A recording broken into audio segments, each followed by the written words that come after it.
Ethan had always been the quiet one on the team. He was a mechanic, the one who worked in the background, ensuring that everything functioned smoothly while the rest of the crew basked in the glory of their discoveries. This time was no different. The team had landed on a massive alien warship, something they had recovered from a distant galaxy. The ship was ancient, and it was said to be the key to unlocking secrets of an ancient civilization that once ruled the stars.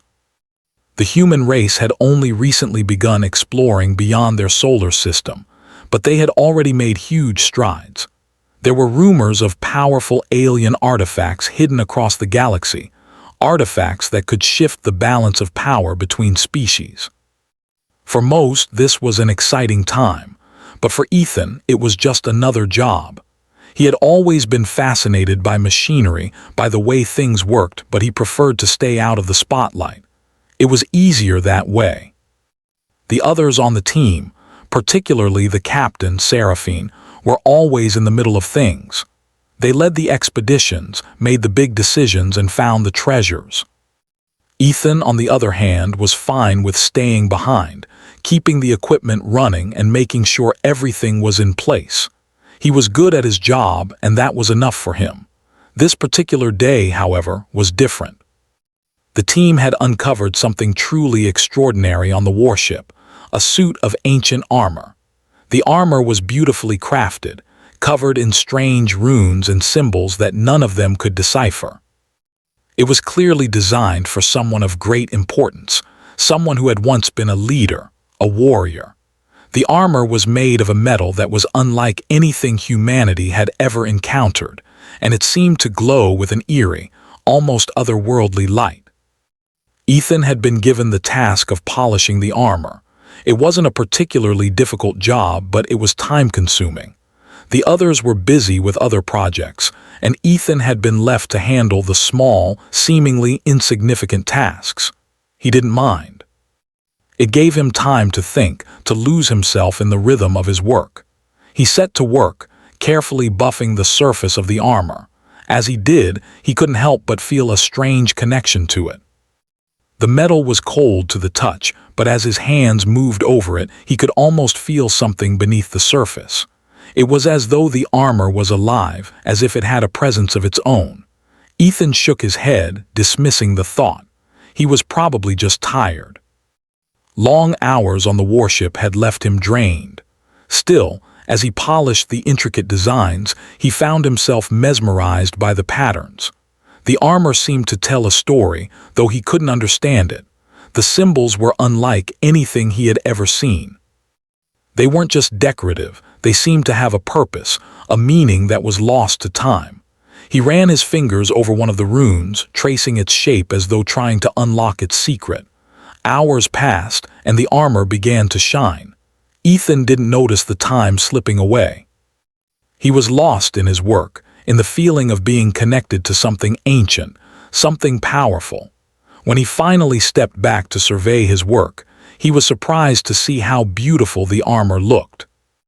It gleamed in the dim light of the room, its surface smooth and reflective.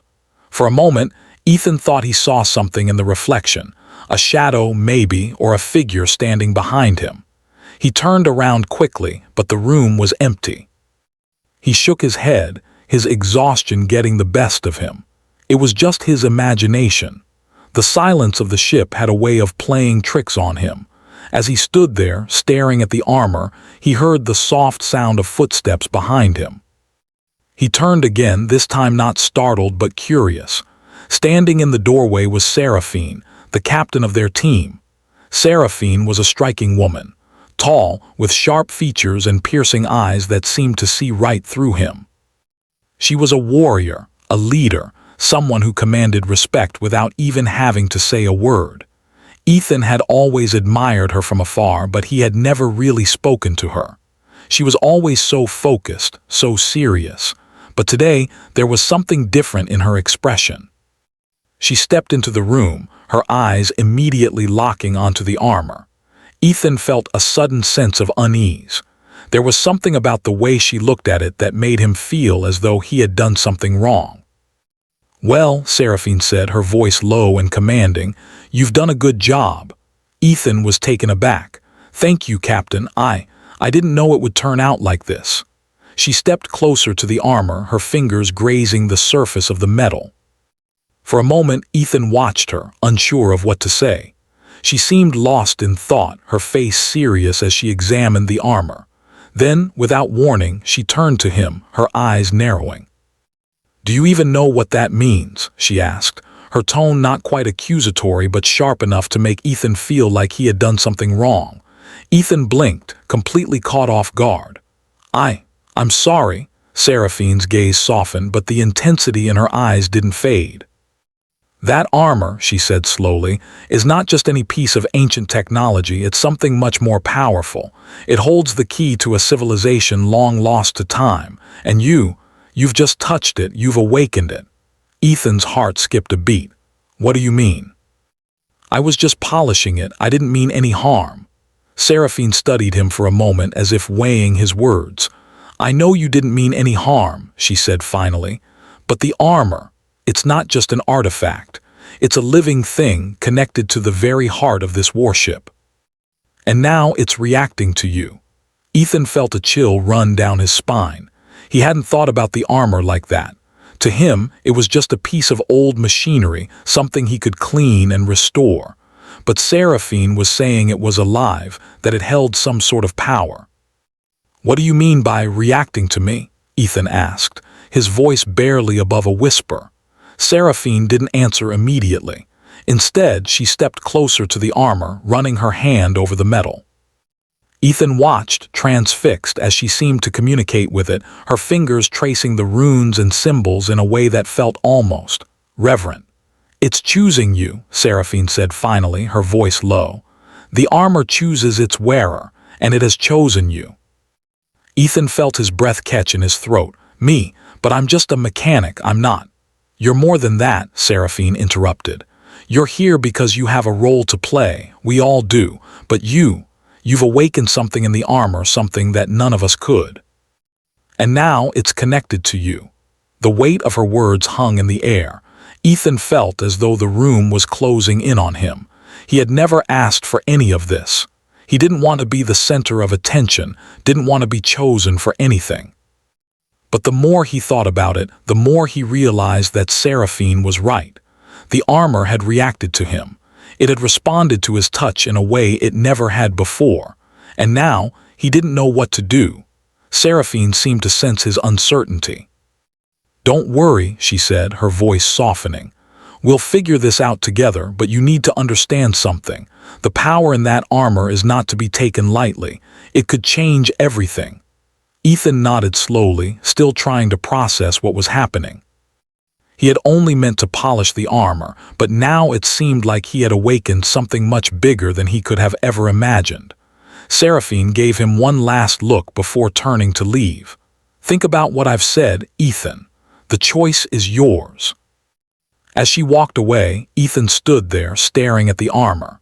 It seemed to glow in the dim light, its runes pulsing softly, as if calling to him. He didn't know what he was supposed to do next, but he knew one thing for sure. His life had just changed forever. And there was no going back. The next day, Ethan found himself in a state of confusion and unease. The words Seraphine had spoken to him the night before echoed in his mind, refusing to leave. The armor had chosen him. The thought seemed impossible, but the more he thought about it, the more it made sense. After all, it wasn't just any piece of ancient technology. It was something alive. Something that reacted to him, connected with him in ways he couldn't yet understand. He had tried to put it out of his mind as he went about his work, but there was no escaping it. He kept seeing flashes of the armor in his mind, the way it had gleamed under his hands, the way it had pulsed with energy. The feeling had been real. And now everything felt different. He wasn't just a mechanic anymore. He was somehow tied to something far bigger than himself. Later that morning, as he walked down the narrow corridor of the ship, Ethan saw Seraphine again. She was standing by the door of a small room, her back to him, looking out at the stars through the large window. Her dark hair fell in loose waves around her shoulders, and the soft glow of the stars outside highlighted the intensity in her expression.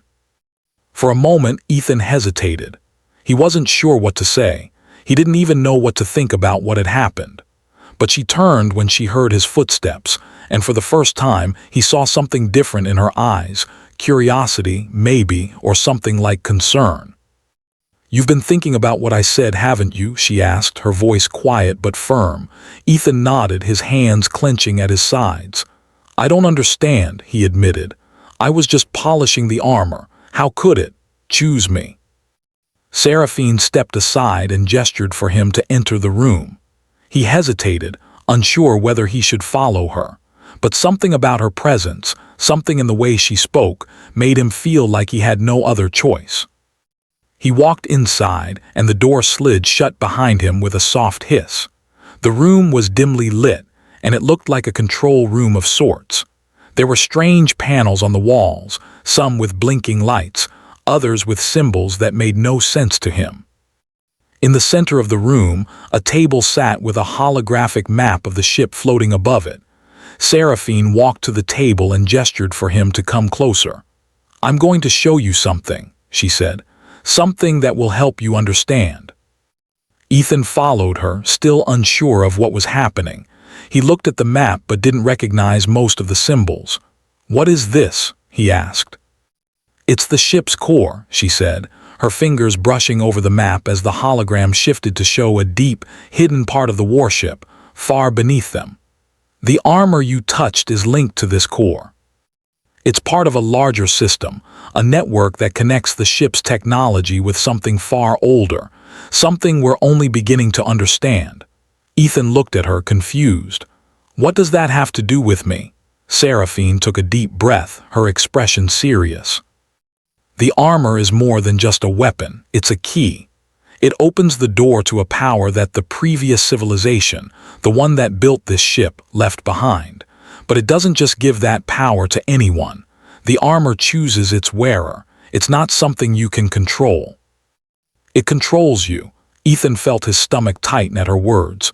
"You mean, it's dangerous?" Seraphine nodded. "Yes, very dangerous. The power it holds is beyond anything humanity has ever encountered, and it's not just the armor. The ship itself is part of a larger machine, a network that can reshape the entire galaxy. The people who built it were gods in their time, and now you've become a part of it." Ethan's mind raced. He had never asked for any of this. He had never wanted to be involved in something so immense. He had only been a mechanic, someone who worked in the background. Now it felt like everything was shifting, like the entire universe was moving without him, pulling him into something he didn't fully understand. Seraphine seemed to sense his fear, her eyes softening for just a moment. "I know it's a lot to take in," she said, "but you have a choice to make." "A choice?" Ethan repeated, his voice trembling slightly. "What kind of choice?" "The armor has chosen you, yes," she said. "But you don't have to wear it. You don't have to accept the power it offers. You can walk away and forget everything you've seen here, but there will be consequences. If you choose to ignore it, the armor will call to you again. It's designed that way. You cannot escape it." Ethan felt a cold chill run down his spine. "And if I do accept it, then you will be bound to the power it holds," Seraphine said. "You will become its guardian, its protector. You will need to learn to control it. But that will take time, and it won't be easy." There was a long silence between them. Ethan thought about everything she had said, the ancient civilization, the power of the armor, the danger it represented. He had no idea what it all meant, but something deep inside him told him that he couldn't just walk away. He couldn't forget about it. "Why me?" he asked softly, looking at Seraphine. "Why did the armor choose me?" Seraphine looked at him with a mixture of sadness and understanding. "I don't know," she said. "I don't have all the answers. But what I do know is that you're here for a reason, and I think you're stronger than you believe." Ethan wanted to argue, to say that he wasn't strong enough for this, but he couldn't find the words. All he knew was that the more he thought about it, the more the idea of walking away seemed impossible. The armor had already chosen him. There was no turning back now. "I'll do it," he said finally, his voice steady. "I'll accept the power, but I need to understand more. I need to know what I'm getting myself into." Scifi nodded, her expression serious. "Good. Then we begin training immediately." The days that followed were a blur of activity. Seraphine had been true to her word. She pushed Ethan hard, teaching him everything she knew about the armor and its power. She showed him the ancient texts, the symbols, and the runes that had been carved into the metal. She explained how the armor had been designed to connect with the wearer's mind, amplifying their strength, their senses, their abilities. It was not just a suit of armor, it was a part of him now, a reflection of his own will and determination. But as Ethan trained, he began to feel the power of the armor taking hold of him. It wasn't always easy to control. At times, it felt like the armor had a life of its own, pulling him in different directions. The first time he wore it, he could feel a surge of energy coursing through his veins. It was exhilarating, but it was also overwhelming. His body felt stronger, faster, more capable than he had ever imagined. But with that power came a cost. The armor demanded something from him, something deep inside, something he couldn't yet understand. One night, as Ethan sat alone in the training room, he looked at his reflection in the polished surface of the armor. He barely recognized the person staring back at him. His eyes were different, more intense, as though the power of the armor had already started to change him. As he touched the surface of the metal, he felt a strange connection, a pull, as if the armor was speaking to him, calling him to something greater. But what was it? And what would happen if he couldn't control it? He didn't know the answers, but he knew one thing.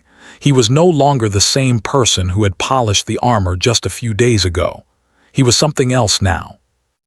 And whatever came next, he would face it with the strength of the armor by his side. But he wasn't alone.